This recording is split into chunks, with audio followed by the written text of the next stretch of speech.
In this video I'm going to show you how to install the ink toner in your Canon Imageclass LBP236dw laser printer. Now the first step is to open the front section. So you can just pull it outside. Once you press it, you just move it like this and you will see your ink cartridge inside. You will see your ink toner here. Now simply slide it out.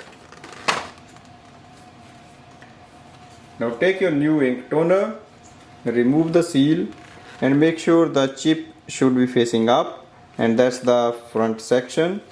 So slide it here like this and that is done.